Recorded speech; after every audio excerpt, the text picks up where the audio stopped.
কি এলাকার মা বোনেরা, হুমায়ুন চাচাকে ভোটটা দেবেন তো?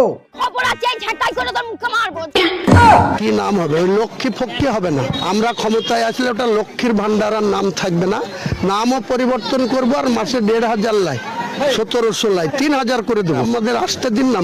চাচা আসতে দিন মানে আপনি তো এসে গেছেন, যে বড় ঘোষণা দিলেন, এরপরে না আসি কি থাকতে পারেন? আমাদের পশ্চিমবঙ্গবাসীরা চোখ থাকতেও অন্ধ। চোখের সামনে এত দুর্নীতি দুর্দশা দেখার পরও ১,৫০০ টাকায় সবকিছু ভুলে নিজের ইমান বিক্রি করে ধেই ধেই করে নাচছে। আর এইদিকে আপনি যে বড় ঘোষণা দিলেন, এরপর তারা আপনার সঙ্গে টুপি পরে রাস্তায় নামাজও পড়তে পারবে।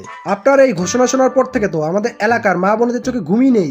তারা শুধু দিন গুনছে আপনি কবে ক্ষমতায় বসবেন, তাদেরকে ৩,০০০ টাকা করে দেবেন। কি এলাকার মা বোনেরা, হুমায়ুন চাচাকে ভোটটা দেবেন তো? সরি চাচা, আমাদের এলাকার মা বোনেরা না অর্থলোভী নয় রে কেলা, সরি রে। লক্ষ্মী ফক্কি হবে না, অলক্ষ্মী কোনো নাম থুবো। যে কিনা ক্ষমতা না এসেই লক্ষ্মীকে করে অপমান, সে ক্ষমতায় আসলে লক্ষ্মীদের কি হবে হাল বুঝতেই পারছেন হয়তো। সবশেষে একটা কথাই বলবো, পাগলও কিন্তু নিজের ভালো বোঝে। নিজেদের ভালোটা একটু বুঝে নেবেন।